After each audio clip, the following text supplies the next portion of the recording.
11h04 sur Al Chain 3, madame, monsieur, bonjour. Au sommaire de ce Football Magazine, la 4e journée, la reprise ou les retours, la deuxième partie des compétitions africaines en Ligue des Champions. Ce soir à 20h, le CRB retrouve la meilleure équipe africaine de tous les temps, le Ahli du Caire. Le Shabab dos au mur doit au minimum prendre un point et surtout éviter une nouvelle défaite.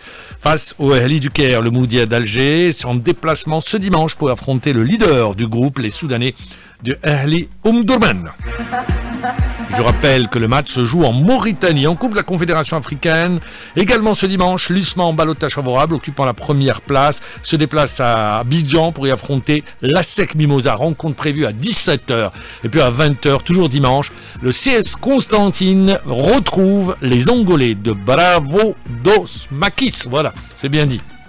On parlera d'arbitrage Gamouh et Rourbel retenus pour la nouvelle session FIFA dans la perspective de la Coupe du Monde 2026. En revanche, point d'arbitre algérien au championnat d'Afrique des Nations des locaux. La raison, Bakouassé Aban, victime d'une correspondance de la Fédération algérienne de football. Eh bien oui, ça sourit à d'autres nations et on prive nos arbitres d'une compétition internationale, alors que la preuve a été faite, eh bien, qu'il n'y avait pas eu d'erreur, qu'ils avaient réparé une injustice lors de la rencontre CSC Magra. Les clubs de Ligue 1 devront se mettre en conformité avec la feuille de route décidée par le Bureau fédéral. En d'autres termes, plafonnement des salaires à 250 millions de centimes, création d'académies et de nouvelles catégories, également une organisation des clubs qui devra se pencher sur le volet commercial, notamment comment faire rentrer des sous et une meilleure organisation.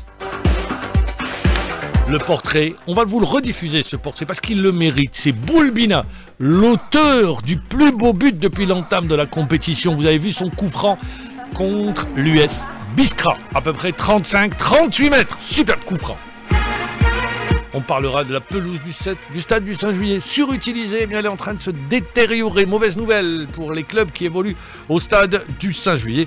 Et puis on aura Monsieur Bira, en direct, il va nous expliquer les raisons de son départ. Il dit, c'est pour le bien de l'entente. Dans le même temps, ça reste très vague. On aura les explications de Monsieur Bira. Voilà, vous avez le sommaire de ce Football Magazine à la réalisation Fouad Hamadi. Il est 11h06 sur Al Chain 3. L'actualité, c'est la compétition africaine.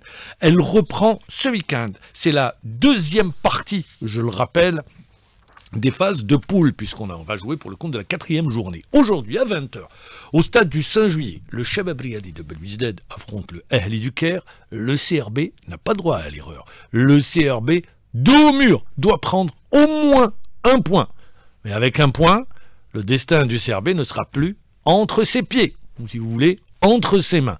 Retour, ou disons présentation de cette 4e journée, signée Rostom Yahya Sherif. Champions League, Coupe de la CAF. Important pour nos représentants en compétition africaine et des plus décisifs en Ligue des Champions pour le Shabab Riadi de Belouizdad, qui est 3e de son groupe avec 3 points, qui accueillera ce vendredi au stade du 5 juillet à 20h l'ogre égyptien El Ahli du Caire, tenant du titre, devant lequel il a été sévèrement battu 6-1 lors de la 3e journée de phase de poule au Caire. Le vice-champion d'Algérie est décidé à se racheter et se relancer dans la course à la qualification au quart de finale afin d'éviter une précoce élimination à 2 journées de la fin de la phase des poules, comme le dit l'entraîneur belouizdadi Abdelkader Amrani, qui est confiant pour ce match. On doit se racheter et on n'a pas le choix. On a les matchs pour pouvoir se racheter. Et là, j'ai confiance quand même aux joueurs. Le fait qu'il a un match championnat juste avant ce match, nous avons gagné 1-0, ça nous a permis de récupérer surtout ce plan mental et d'oublier la défaite l'aller. Durant toute la semaine, on a axé notre travail beaucoup plus sur le plan psychologique et on a cherché constamment à travailler beaucoup plus aux séances d'entraînement. Alhamdoulilah, je pense que le groupe a repris les choses en main, ils sont entraînés avec Coréen. L'ambiance, alhamdoulilah, jusqu'à ce jour, on s'est entraîné le matin. J'ai senti une certaine envie, une certaine motivation, un bon état d'esprit. Ça, c'est très important pour tout le monde. Quant au club Cairot, leader du groupe C avec 8 points, tentera de faire un pas supplémentaire vers la qualification en quart de finale, tout en estimant que ce match retour sera difficile, selon son gardien de but, Mohamed El Chennaoui. On est conscient, ça sera un match plus difficile que le match aller. Il reste sur deux bonnes performances comme la première mi-temps contre nous et le match contre Orlando Pirates. On a oublié notre dernier match, on mise sur un bon résultat demain pour terminer premier de notre groupe. De son côté, l'autre représentant algérien en Ligue des Champions, le Mouloudia d'Alger, affrontera dimanche à Nouakchott à 20h la formation soudanaise d'El Hilal, leader du groupe A avec 9 points. Après 2 victoires de suite, les camarades du défenseur et buteur Leymia se déplacent à Nouakchott avec le grand désir d'effacer leur surprenante défaite 1-0 à Alger face au Hilal du Soudan, mais sans plusieurs de leurs camarades comme Delors, Naïdji ou encore Zograna. Mais l'objectif est de ramener les 3 points, comme le dit le manager général du Mouloudia d'Alger, Mohamed Khazaouni. C'était un passage passage très difficile. Donc, alhamdoulilah, vous connaissez, il y a l'absence des joueurs. Il y a Naïdji, il y a Delors, il y a Zeki Draoui, il y a Zougrana. C'est-à-dire l'infirmerie, c'est ça le football.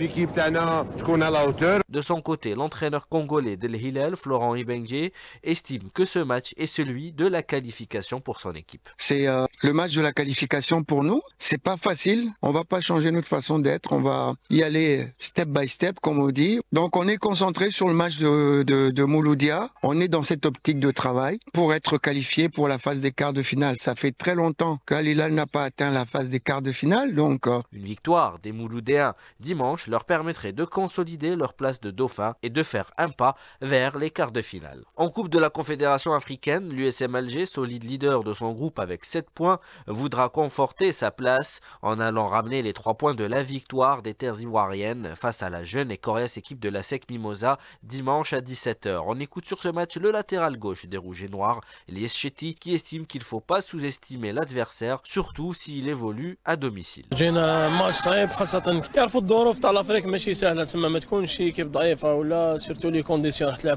كونتر لادفيرسير دونك حنا ما يهمناش منافس حنا البليز امبورطون نكونوا حنا ملاح نخدموا ان شاء الله نحضروا الماتش هذا باش نكونوا كيما نقول لك في الفورمه اللي نحتاجوها في الماتش هذا بيان سور حنا نحضروا كامل سيناريوهات خاصة لي ماتش على الاكستيريور في الكوب دافريك ما يتبدلوا ماشي كيتلعب ا دوميسيل مالغري سي دي فوا طيح دي زيكيب ما يكونوش ملاح هنا مي في بلادهم راح يكونوا في المستوى. حنا حضرنا هذا السيناريو ان شاء الله نكونوا بري 100% لهذا الماتش ان شاء الله. De son côté, le CS Constantine, qui a connu sa première défaite en Coupe de la CAF lors du dernier match face aux Angolais de Bavos Domakis, voudra prendre sa revanche à domicile dimanche à 20h face au même adversaire et co-leader de son groupe. Les joueurs sont prêts et concentrés pour ce match pour remporter les 3 points, comme le dit l'avant-centre constantinois Mounder Tmim. ندخلوا بقوه سيرتو مباراه تاع برافوس راح تختلف على البطوله انا ندخلوا بقوه ونحضروا عليها كما ينبغي ان شاء الله نفوز بهذه 3 نقاط اللي تخلينا ندير خطوه الادوار الجايه ان شاء الله ديما ليكيب توجور جاهزه من الناحيه النفسيه. Une victoire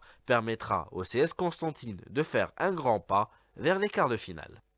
Eh bien voilà, vous avez une photographie exacte de la situation, tant en Champions League africaine qu'en Coupe de la Confédération africaine de football. Et ça débute aujourd'hui à 20h. Ça sera en direct sur les ondes d'Alger Chantro. Vous verrez tous les matchs en direct sur les ondes.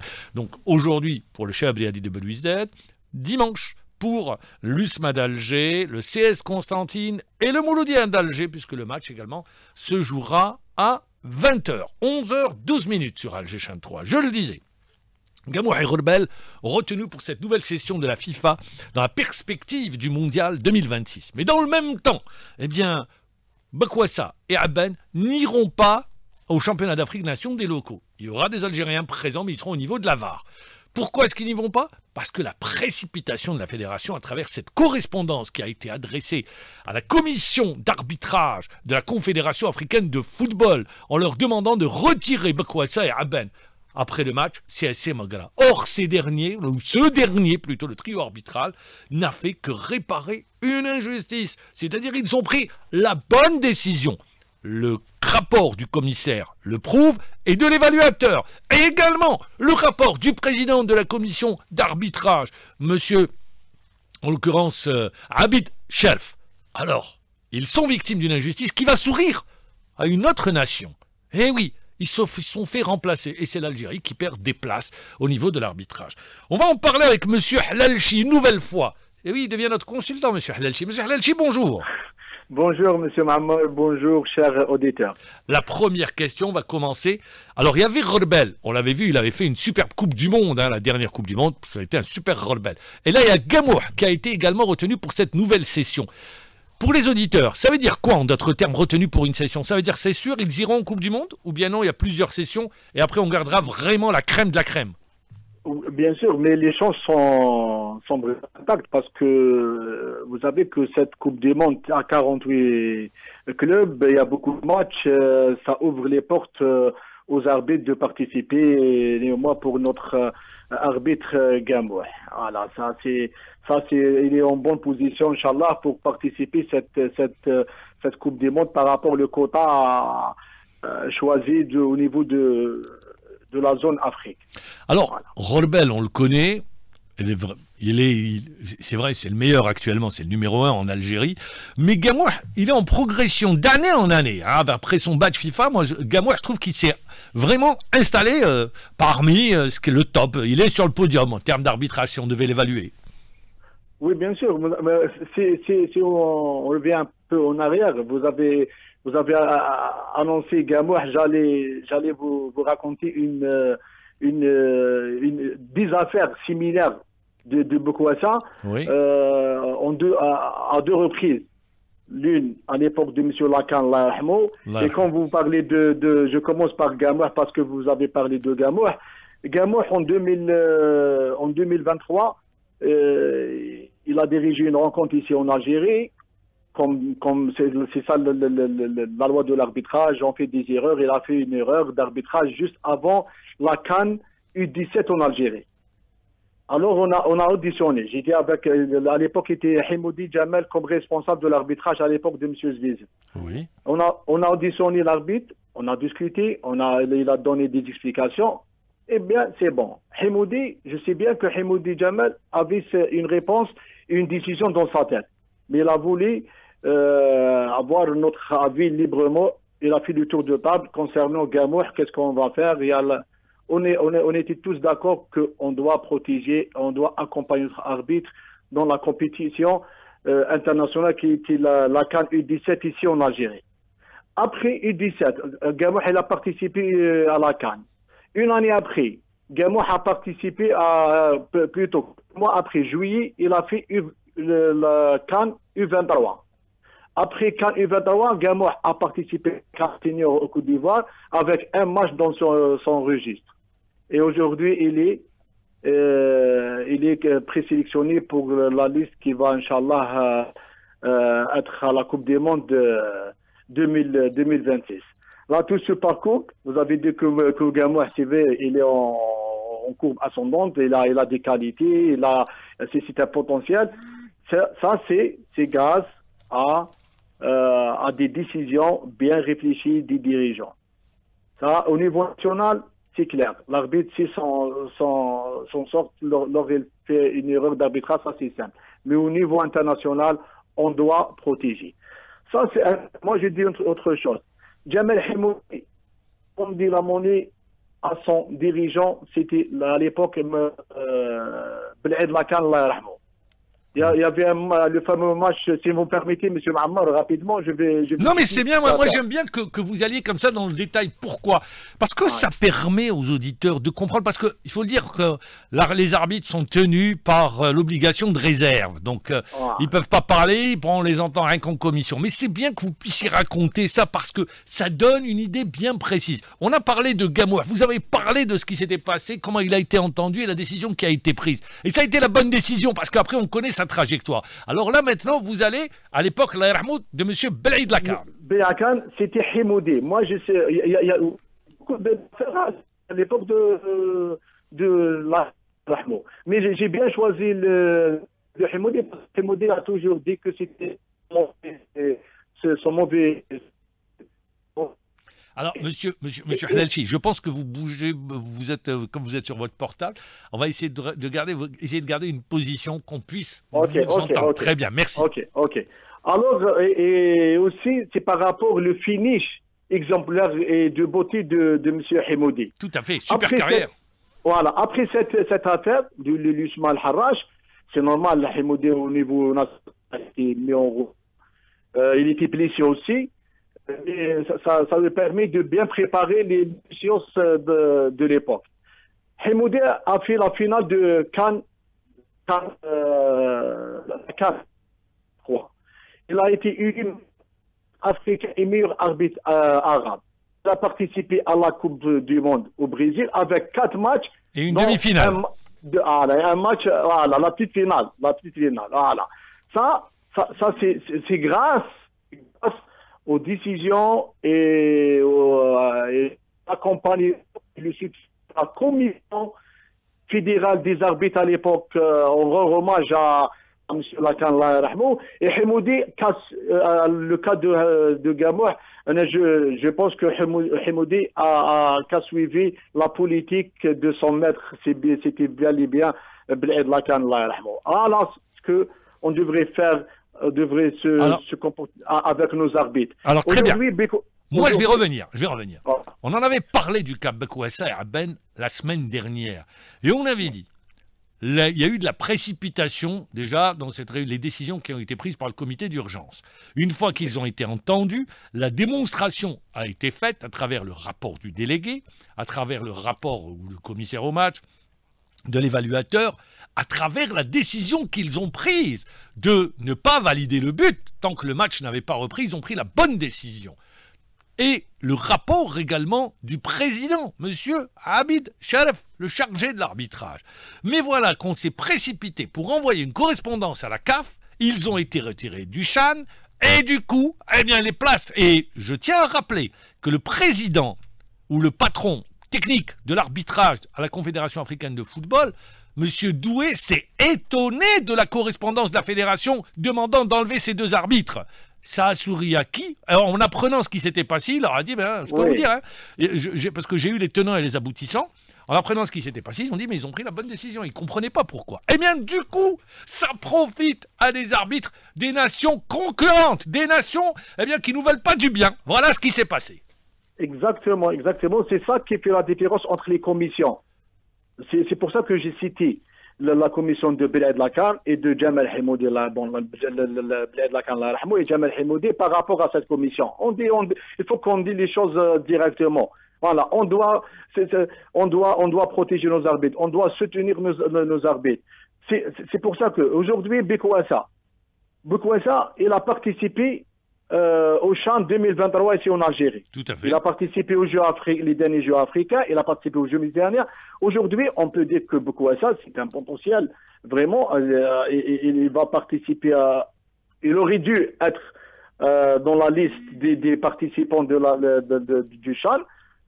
Il était dans la liste. Dans la liste. Alors, on a perdu. Vous avez dit que la CAF a remplacé 2 arbitres, M. Mamman. Oui. A remplacé un arbitre assistant VAR et un assistant. Oui.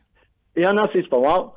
Il n'y a pas seulement la VAR. Il y a un autre assistant qui a remplacé Aben. Mais la CAF, moi je pense et je crois que la CAF, elle n'a pas... comment dirais-je, elle n'a pas trouvé un remplaçant à Bekwassa.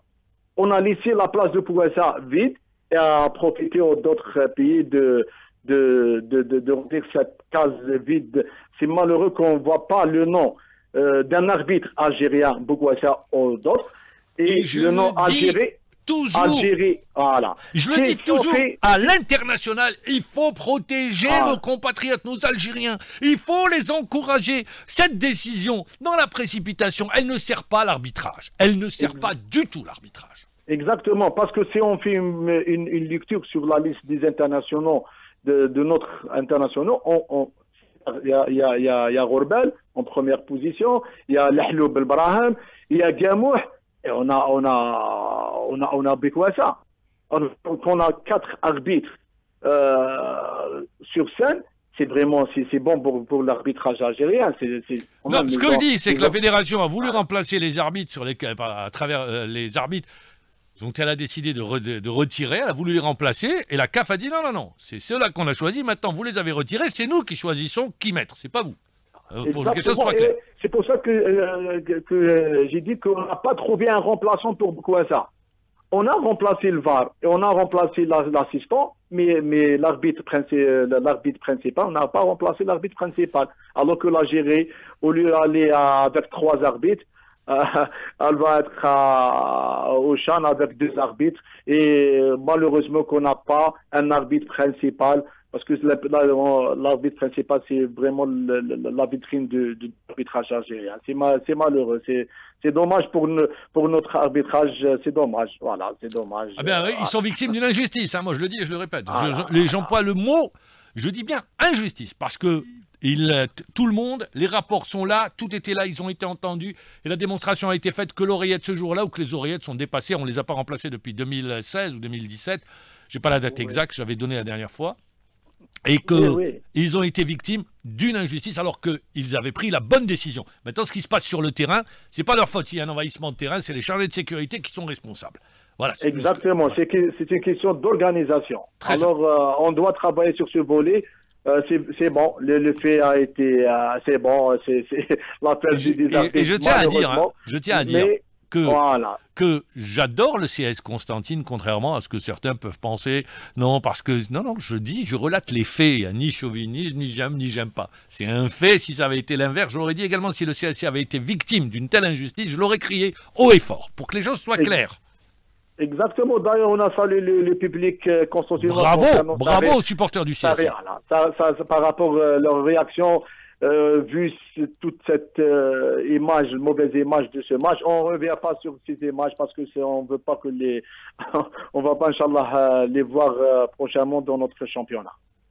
Voilà, donc, vous le dites, on est content pour Gamouh et Rorbel, en espérant que ces derniers seront retenus.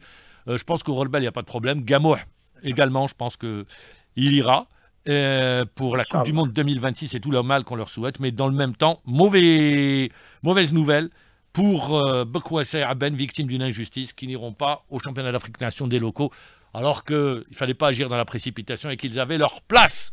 Parce que d'autant plus, vous l'avez dit, M. Halalchi, c'est un gros potentiel, vraiment un gros potentiel. Mais malheureusement. Merci encore une fois pour votre éclairage. C'est vraiment un plaisir. Voilà. C'est bien pour moi aussi. Merci. Merci. À 11h26. On va revenir à la feuille de route tracée par la Fédération algérienne de football lors du dernier bureau fédéral. C'est bien. Aujourd'hui, on dit stop, chose qu'on répète assez souvent. Mais le football aujourd'hui, eh bien, il est d'ordre économique. La Fédération dit on plafonne les salaires. Mais si vous voulez payer plus, vous devez donner des garanties. Pour ceux les fous de foot et qui suivent tout sur la planète football, c'est le cas de Barcelone aujourd'hui, où on demande des garanties pour 2 joueurs qui n'ont pas été qualifiés parce que Barcelone a dépassé le plafonnement de sa masse salariale. Deuxièmement, alors 250 millions de centimes. Deuxièmement, création d'académies et de nouvelles catégories. On va s'intéresser tout d'abord à la création d'académies. Avec nous, Toufiq Kolichi. Toufiq, puisque vous êtes DTS dans un club, Toufiq Kolichi, bonjour, en l'occurrence le CRB. Bonjour. Bonjour, Mamar. Vous avez assisté à l'une des réunions, pas à la dernière, je pense. La première. La première, très bien. Toufiq Kolichi, moi je voudrais tout d'abord votre première réaction quant à la création d'académies et de nouvelles catégories. Qu'est-ce que vous dites en tant que technicien? Moi, je dis, c'est une excellente initiative. Je pense que les autorités de ce pays ont pris la sage décision après avoir donné beaucoup de temps Juste à titre de rappel, c'est sous l'impulsion du président de la République. C'est lui qui avait donné l'orientation à suivre. Tout à fait. Donc, il était temps de prendre une décision de ce genre-là parce que les clubs, je ne dis pas tous, mais la majorité des clubs n'ont pas pris conscience des effets positifs de la formation, prise en charge des jeunes à partir de 8 ans, 9 ans et 10 ans. Donc, il continue à compter beaucoup plus sur le recrutement au niveau des seniors, alors que la formation, tout d'abord, peut donner beaucoup de joueurs à la catégorie senior avec avec un coût qui est à presque le quart de ce que les grands clubs dépensent pour recruter des joueurs. Je pense que c'est une excellente chose. D'ailleurs, avec toute modestie, quand j'étais DTN, à un certain moment, je me bagarrais avec certains présidents du club qui ont voulu diminuer le nombre des catégories de jeunes parce que ce qui les intéresse, je ne dis pas tous, mais la majorité, ce qui les intéresse, c'est la catégorie des seniors. Mais aujourd'hui, la donne a changé. Il y a des entreprises publiques et l'argent doit être orienté vers la formation. C'est ça l'idée. Tout à fait. L'argent de l'État, il faut que cet argent aille directement à la formation et à la production, si j'ose dire, des futurs talents dans le monde du football. Moi, je dis, c'est très bien. Il était temps, vous le confirmez. Mais dans le même temps, soit on fait rien, soit quand on veut faire, on va plus vite que la musique. Est-ce que pour vous, je vous pose la question, est-ce qu'il est possible de monter une académie en 3 semaines ou en un mois? Non, attendez, académie, c'est un mot un peu fort. Oui. C'est ce qui est écrit, hein. Moi je répète ce qui est écrit. Hein. C'est écrit académie. Ça c'est l'appellation, l'appellation. Mais c'est beaucoup plus la création des catégories, des U9, des U11, c'est-à-dire 25 joueurs dans chaque catégorie qui seront encadrés par des entraîneurs et au fur et à mesure, on va améliorer cette prise en charge au niveau des jeunes Très catégories. Bien. Ça, je l'ai compris. Donne à titre d'exemple, comme nous au niveau du CRB, nous avons déjà entamé cette procédure. Nous avons déjà les U12, nous avons les U13 et au mois de janvier, puisque maintenant nous avons un terrain où vous allez trouver les U8 et les U10, où vous allez les trouver? Nous avons lancé, la semaine prochaine, je vais lancer un communiqué pour faire appel à des gens, aux joueurs qui sont intéressés à rejoindre les catégories des U9 et des U11 au niveau du Shabab Belouizdad, et je mobiliserai les techniciens qu'il faut pour prendre les meilleurs, c'est-à-dire on va avoir une centaine ou 200 joueurs, on ne va pas les prendre tous, nous avons besoin de 25 U9 et 25 U11, et on va prendre les meilleurs. Nous avons un terrain qui est mis à notre disposition tout au long de la semaine, du matin au soir. Donc nous avons cette possibilité. C'est où il se trouve ce terrain? Le terrain, c'est le futur centre de formation du Guet de Constantine, parce que maintenant... Il est opérationnel? Le terrain, il est opérationnel à 100%, avec l'éclairage, un terrain avec les filets, tout est à notre disposition pour qu'on puisse travailler d'une manière sérieuse, en attendant, bien sûr, d'améliorer les conditions de travail. Il ne faut pas oublier aussi que Shabab Belouizdad a sa propre académie. Nous avons presque 80 joueurs qui sont en mode internat, qui sont au niveau de l'hôtel Mandela et qui travaillent régulièrement avec un psychologue qui est sur place, avec une restauration qui est sur place, avec des entraîneurs, avec des maîtres d'internat qui sont sur place, avec un staff médical qui est sur place.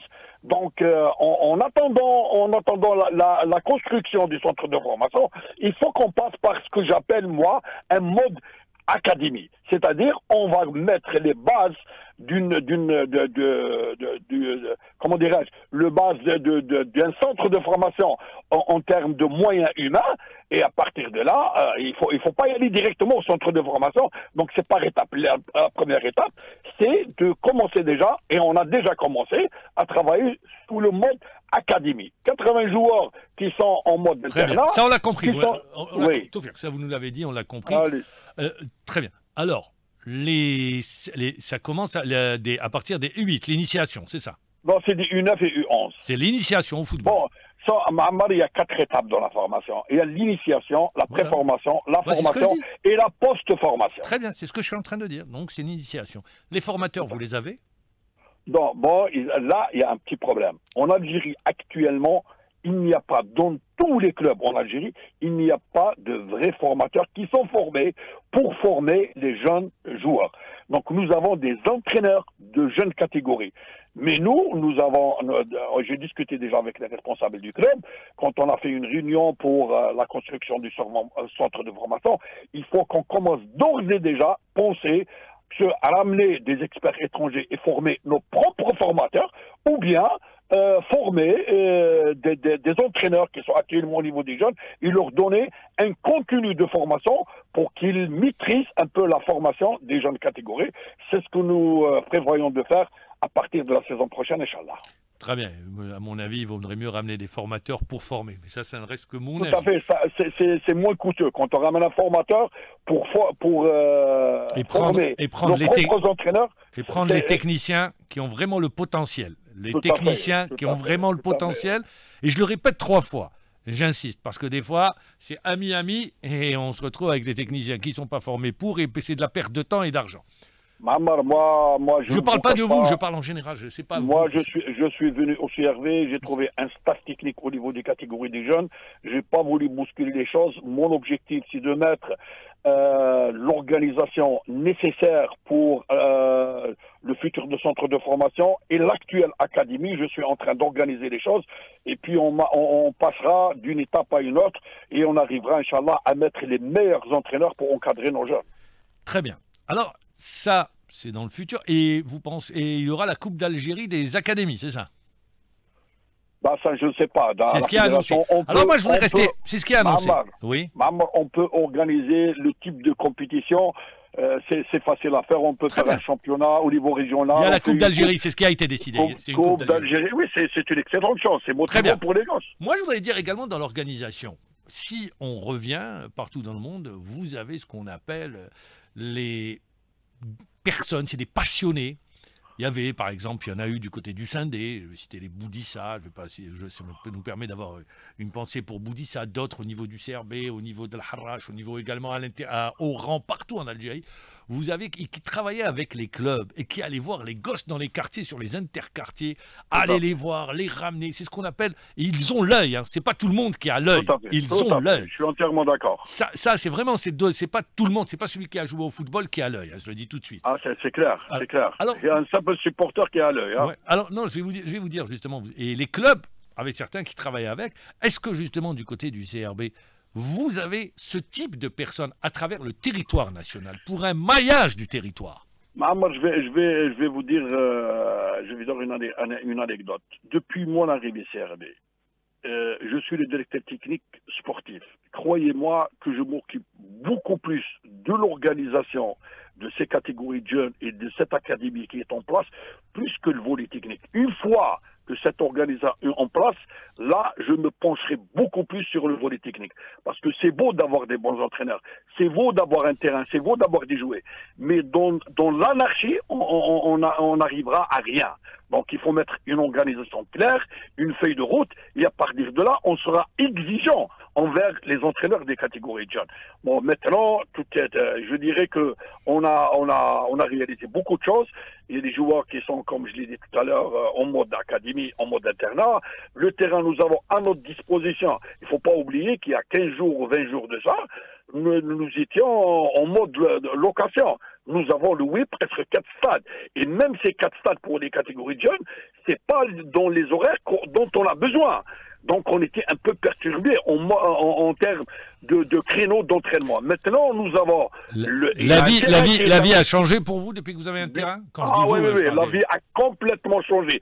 Pour nous, pour les entraîneurs et pour les gosses. Maintenant, on peut programmer n'importe quelle séance d'entraînement à l'heure qu'on veut et au jour qu'on veut. Parce que, je tiens à le dire, les seniors ont eu de grosses difficultés pour pouvoir s'entraîner pour préparer un match de Coupe d'Afrique. Hein.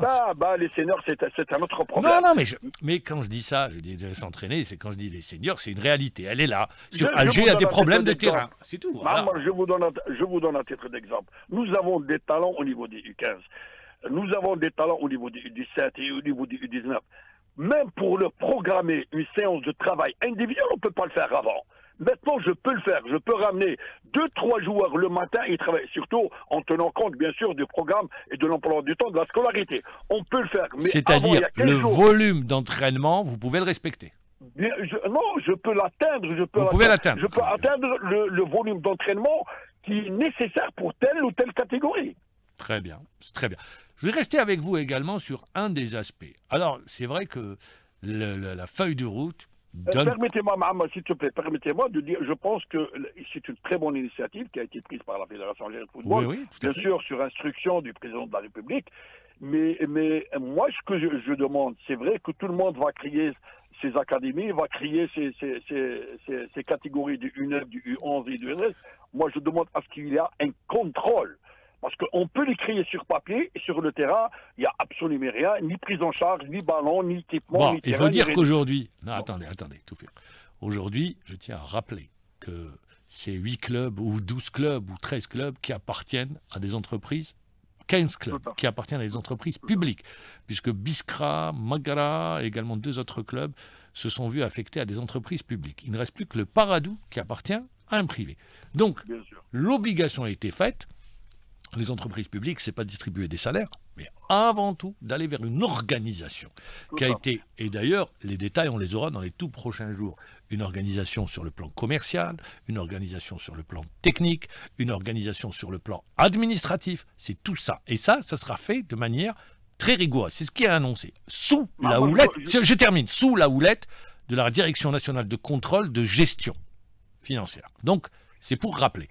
Donc le contrôle se fera. Le contrôle technique également doit se faire. Et je pense que la bonne idée qu'a eue la fédération, c'est d'aller chercher ce nouveau directeur technique national, qui lui a une grande expérience en matière de formation. Je rappelle qu'il vient de l'Île-de-France et c'est un Algérien. Oui. Moi, je vous donne un titre d'exemple, Maman. À travers cette décision, à partir du mois de janvier, plus de 1000 enfants vont bénéficier et vont intégrer ces clubs qui appartiennent aux sociétés. Donc imaginez-vous, à travers ces 1000 enfants qui vont intégrer les clubs en U9 et 11, U13, peut-être plus même. Donc je pense que c'est une aubaine pour ces jeunes et ça sera une très bonne chose pour espérer avoir de bons joueurs dans le futur. Très bien. Vous restez avec nous. Alors il y a la question des salaires, parce que nous, tout le monde s'intéresse à la question des salaires. Alors 250 millions de centimes, c'est le plafonnement du salaire. Si un club veut ramener un joueur qui coûte plus cher, eh bien, le club devra ramener des garanties que le salaire lui sera versé. C'est comme ça se passe ailleurs. Alors, la question, on l'a posée aux joueurs, elle a été posée aux joueurs. Est-ce que vous avez été associé aux discussions? Est-ce que vous avez été informé? Écoutez la réponse des joueurs. Tout d'abord avec Mahious. شفت كما كامل الناس شافوا بون احنا ما عندناش دخل اللي اسمها لي جوار في هذه القضيه. احنا دوكا هما حبوا يسقفوا الاجور ولا ما بوكو بليس انا كونسونطري على الماتش تاعنا. ان شاء الله احنا نشوفوا لا ديسيزيون اللي راح تخرج ونشوفوا بون انا ما عندي حتى اشكال في هذه ولا ما عندي حتى مشكل. دوكا شاك جوار كيفاش يخمم وشاك جوار سا فالور وشاك جوار لو صالير اللي يديه سواء هنا ولا وين كان يلعب ولا دوك ما تقدرش تخمم في هذا الامر. Autre joueur, Cassis du Paradou Athletic Club. Ah, voilà, je ne suis pas spécialiste de ça, mais mon avis, en tant que championnat professionnalisme, ça ne se fait pas normalement. En tant que joueur, oui, bien sûr. Joueur professionnel. Bien sûr. Bon, c'est vrai qu'au Paradou, vous n'avez pas les salaires énormes d'autres clubs, mais si tu es appelé un jour à être dans un autre club avec un gros salaire, tu ne pas. Oui, logiquement, bien sûr. C'est pour ça qu'on donne à fond. Pour des salaires, Inch'Allah, pour sauver notre avenir, Inch'Allah. Est-ce que tu ne penses pas qu'il fallait qu'ils chaourent des joueurs? Bien sûr, on a une part de responsabilité, puisque c'est nous les acteurs, en finale. C'est eux, les acteurs, c'est eux qui font le spectacle. Alors, je rappelle, le salaire est plafonné à 250 millions de centimes. Mais si un club X veut ramener un joueur dont la valeur dépasse les 250 millions, et je vais prendre un exemple, disons 10 millions de dinars, très simple, la différence, il faudra donner des garanties, sinon le joueur ne sera pas qualifié. Voilà, tout simplement. C'est aussi ça. Ça se passe à Barcelone, en Espagne, à Barcelone, avec 2 joueurs. Le club a dépassé le plafonnement de la masse salariale, il y a 2 joueurs qui n'ont pas été qualifiés, et Barcelone doit donner les garanties. D'ailleurs, ils doivent vendre pour 200 millions d'euros les places VIP. Bon, ils arrivent à trouver de l'argent. Donc, c'est pour vous dire. Et d'où l'idée également de trouver d'autres sources de revenus pour les clubs. Je vous pose la question en tant que technicien. Est-ce qu'on n'aurait pas dû associer, parce qu'ils font le spectacle, associer les joueurs aux discussions ou les représentants de joueurs? Même, d'après ce que j'ai compris, la fédération n'a jamais plafonné les salaires. Si. La fédération a autorisé les clubs à ramener des joueurs. Le plafond, c'est à 250 millions. Et après, c'est ce que je suis en train de dire. C'est ce que je suis en train de dire. Tout à fait. Donc, ils n'ont pas plafonné ce que je veux dire. Seulement, si un club veut ramener un joueur qui dépasse cette somme, il faut donner des garanties. Des garanties. Donc, tu peux ramener un joueur à 1 milliard, Mais il faut déposer des garanties au niveau de la fédération. C'est ce qu'ils sont en train de faire la fédération avec les joueurs étrangers. Donc, à chaque fois que tu ramènes un joueur étranger, il faut déposer un minimum, à ma connaissance, d'une année de salaire. Donc, c'est ce qu'on va assurer, ce qu'on appelle le fair play financier entre les clubs. Donc, un joueur qui peut convaincre, un club qui peut convaincre un joueur qui vaut 1 milliard, et en fin de compte, on se retrouve au niveau de la... Des joueurs non payés. Au niveau de la FIFA, au niveau de la fédération, la commission des litiges. Non. C'est déjà fait pour les joueurs étrangers. Il faut les garantir.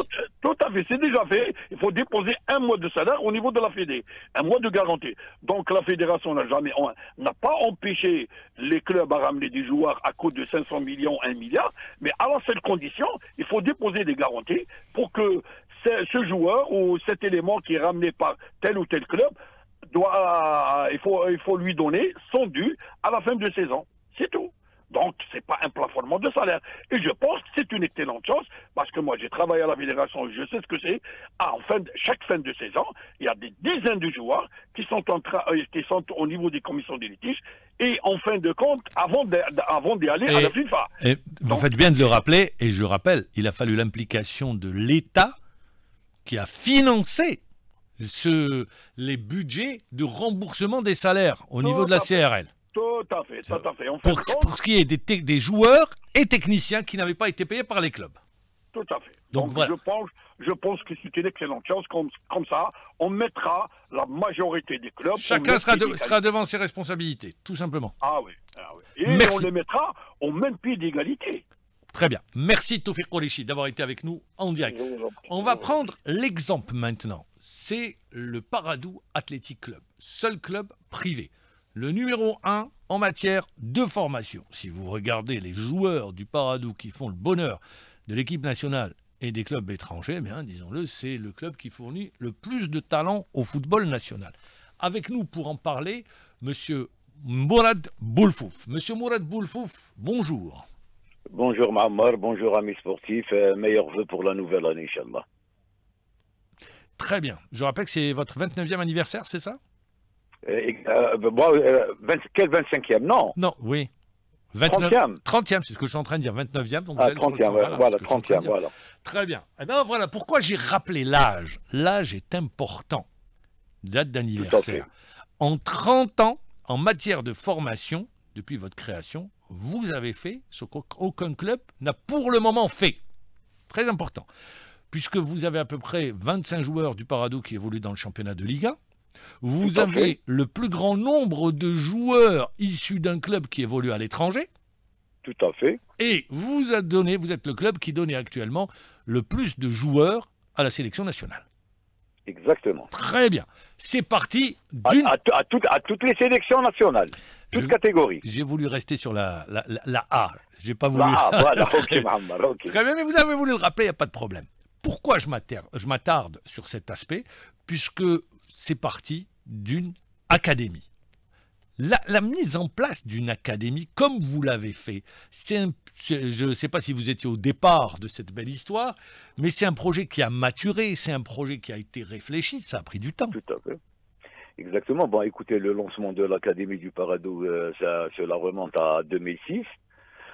Et commencer à récolter les fruits de l'Académie, c'est dans les années 2015-2016.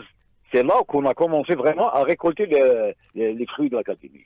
Je rappelle également, vous êtes parti d'un maillage au niveau national. Tout à fait. Puisque le meilleur exemple, c'est Boudaoui qui vient de Béchar, par exemple. De Béchar. Il y a encore des vidéos. Sebaini de Constantine, Titraoui de Msila. Donc nous avons écoutez, on fait de la prospection au niveau national. Et cela, pas pour une période bien spécifique. Durant toute l'année. Nous avons nos propres prospecteurs qui font de la prospection nationale. C'est-à-dire, vous avez des relais au niveau du territoire national, au niveau des différentes wilayas, est, ouest, nord, sud? Tout à fait, tout à fait. Et c'est eux qui vous communiquent, les joueurs, qui vont voir, qui reviennent, qui font du scouting, quoi. Ça. Du scouting, tout à fait, du scouting. C'est-à-dire le scouting chez nous en Algérie. Peut-être il est méconnu pour certains, mais nous travaillons avec des standards internationaux, donc c'est du scouting que ce qu'on fait. Très bien. Et Aujourd'hui, vous vous êtes agrandi, vous avez votre centre de formation, vous êtes le premier centre de formation en Algérie, je le rappelle, qui a vu le jour. Et aujourd'hui, vous êtes, si vous me passez l'expression, une usine à fabriquer du talent. Oui, nous sommes actuellement en Algérie et même dans la région, nous sommes le seul modèle de centre de formation et académie. Nous sommes vraiment un modèle de gestion, un modèle sportif et économique en même temps. Voilà, c'est ce que j'allais vous dire. Modèle sportif et économique. Pourquoi économique? Parce que dans le même temps, sur le plan financier, vous n'avez pas un public, vous n'avez pas de public, on ne va pas se mentir. Oui, non. Non, vous n'avez pas de public, donc vous vivez sur la vente des joueurs. Sur la vente des joueurs, c'est tout à fait normal pour faire vivre comme partout dans le monde, hein, comme partout dans le monde. Voilà. Vous savez, écoutez, parce que certains disent que le succès du projet, certains disent que le succès du projet. Je le dis, hein, vente et transfert. J'avais oublié transfert. Et transfert. Et on dit que le succès du projet est dû à l'absence de pression des supporters, mais je pense que c'est une manière de fuir leur responsabilité, de justifier leurs propres échecs. Très bien. Et l'un des grands noms qui revient actuellement, c'est bien évidemment Boulbina. Qui reste très demandé. Et c'est le joueur. Un jeune talent prometteur. 11 buts depuis l'entame de la saison, qui va sûrement quitter le Paradou à la fin de la saison. Pas durant ce mercato, mais je pense à la fin de la saison. Non, pas durant le mercato hivernal, ça sera à la fin de saison. Il aura le banc de sortie de la direction. Écoutez, c'est un jeune talent prometteur qui est en train d'exploser cette année. Sa marge de progression, elle est encore grande. C'est un joueur très sérieux, très discipliné. Il a les pieds sur terre, il a la tête sur les épaules. Très bien, on va le découvrir. Il y a un portrait qui lui est consacré. On va rediffuser un portrait. Et je terminerai également par le Paradou. Alors, académie. Modèle économique, mais également, vous n'avez rien laissé au hasard. C'est-à-dire, vous avez le centre de formation et la cellule d'accompagnement des joueurs sur l'étranger également. Tout à fait. C'est un petit peu ça le modèle. Exactement. Ben voilà, c'est un modèle qui a très bien fonctionné, qui réussit aujourd'hui, qui porte ses fruits. Vous savez, concernant notre académie, nous avons cru profondément en ce projet dès le départ, ce qui le rend encore plus fructueux. C'est que les propriétaires sont de véritables passionnés, que nos dirigeants sont très engagés, donnant sans relâche leur temps et de leur énergie. Donc, c'est la clé de la réussite. Eh bien, pourquoi on voulait vous avoir en direct? C'est pour avoir une photographie, puisqu'aujourd'hui, eh bien, la formation est devenue le leitmotiv de tous les clubs sur les orientations qui ont été données, je le rappelle, par le président de la République. Il a fallu l'impulsion. Sinon, depuis des années, on était demain. Depuis 2010, on est à demain. On remet au lendemain. Et écoutez, Mamar, la formation et les académies sont le seul moyen pour que notre football puisse voir le jour. Nous avons des techniciens qui ont acquis une bonne expérience. Le Paradou aujourd'hui est disponible pour partager ses connaissances avec tous les clubs algériens. Mais même si la fédération algérienne souhaite partager notre savoir-faire, les portes de notre académie sont ouvertes à tous les clubs algériens. Pour nous, et nous sommes prêts à servir le football. Merci également, merci pour cet appel lancé pour justement faire profiter les autres clubs. Et on va enchaîner sur ce portrait consacré au meilleur buteur du championnat. 11 buts sur 12 matchs joués.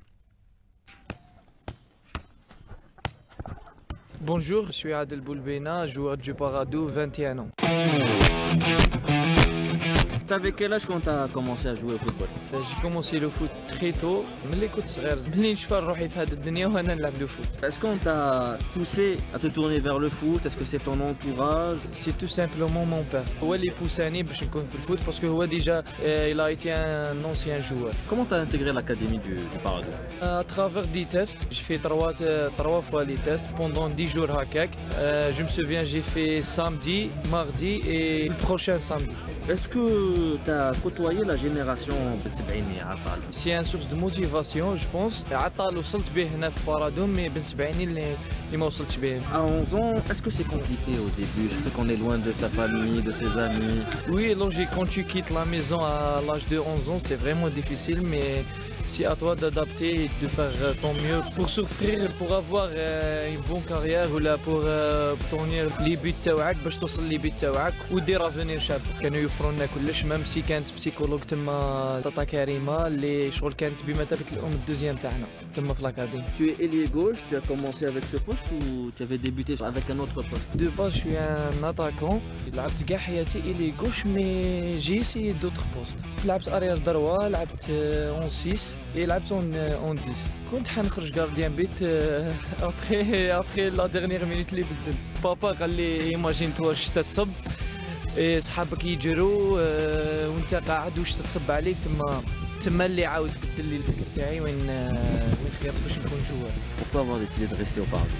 Déjà de m'avoir parlé sur moi هنا في الجزائر ولا في لي ريزو ولا في لي باج ديجا ça fait un grand plaisir pour moi وسي ديجا هذه موتيفاسيون ليا باش نزيد نخدم ان شاء الله باش نوصل لي بي تاعي. ديسيديت باش نريح في البارادو باسكو جو سون كو هذا الكلوب شغل مد لي بزاف تعلمت فيه بزاف عفايس. جو سي اون بو با فورسي لو ديستان مي جو بونس كو لازم كي نخرج ان جوار شغل كونفيرمي. Depuis que tu es au Paradou, quel est l'entraîneur qui t'a marqué?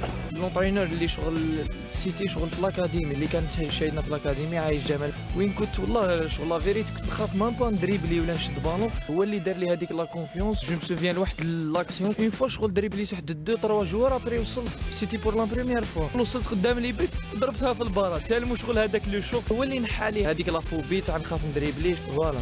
Dans quel état d'esprit t'es le jour d'un match? والله شوي كالم. Comment est le tempérament de l'équipe? Est-ce que tu es calme, tu es une personne nerveuse, un peu des deux? والله un peu des deux والله دي فوا نيرفو مي شغل نتعاود نتكلم بالخف. راك تعرف الصغور كي تعيش ثاني بعيد شويه على داركم شغل تلقى روحك توجور وحدك تما ما عندكش سورس دو سوتيان هكا ولا بنادم يقول لك نو ما ديرش هادي ما ديرش هادي. تما شغل حنا كبرنا في لاكاديمي سي ما تكونش مليح ما تحبش تبين لصحابك ولا تدخل للشومبرا تريح وحدك تما شويه اونتر لي دو شويه كلام شويه نيرفو. Quel genre de musique tu écoutes? نسمع كاع لي تيب تاع لي ميوزيك تما ما عنديش بروبليم على حسب المورا. ديجا شي جور اللي نسمع بزاف لا ميوزيك دي فوا مع لي زامي ولا باش تكونسونطري بيا قبل لي ماتش مي سينون جي با اون شونسون بريفيري هكا.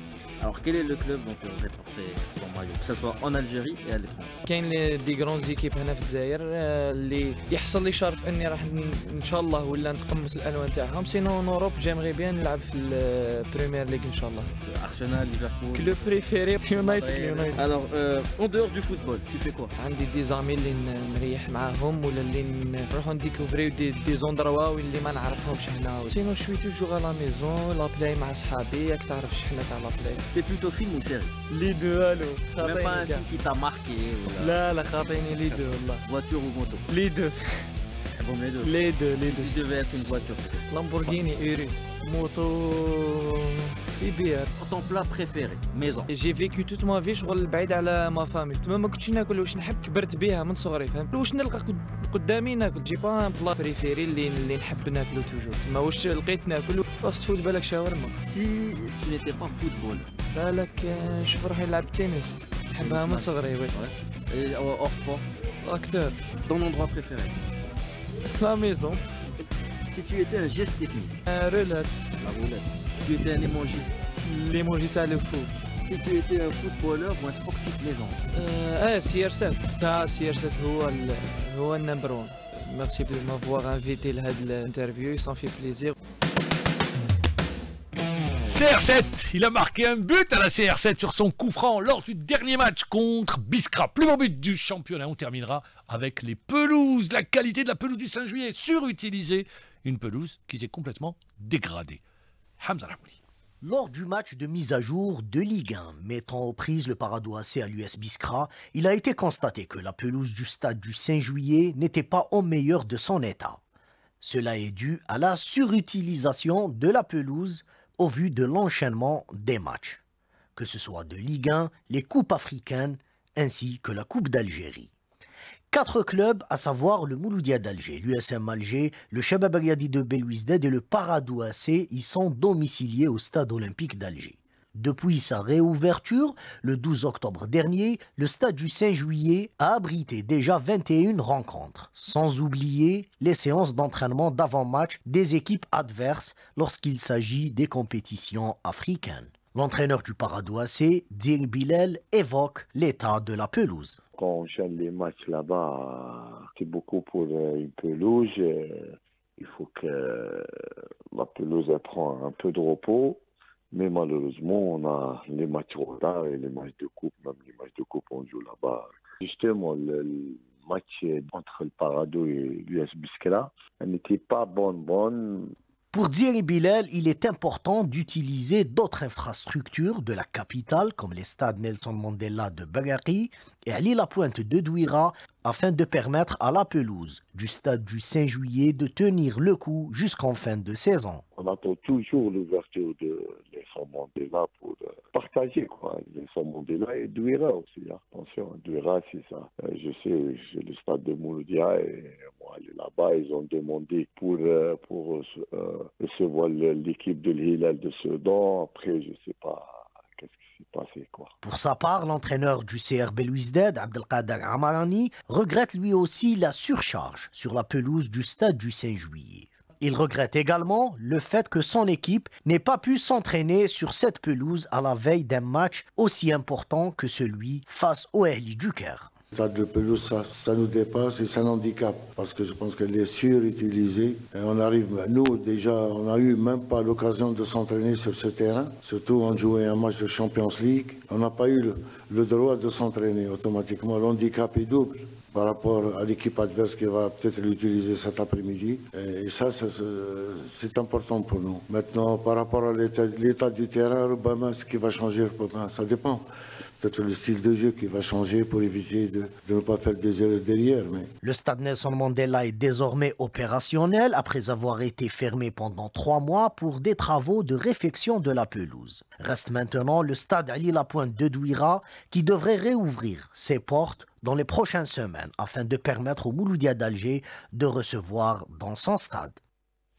Merci à tous ceux qui ont participé à cette émission. À la réalisation Fouad Hammadi, je vous retrouve dès 15h pour Sport sur la 3 spéciale Coupe d'Algérie.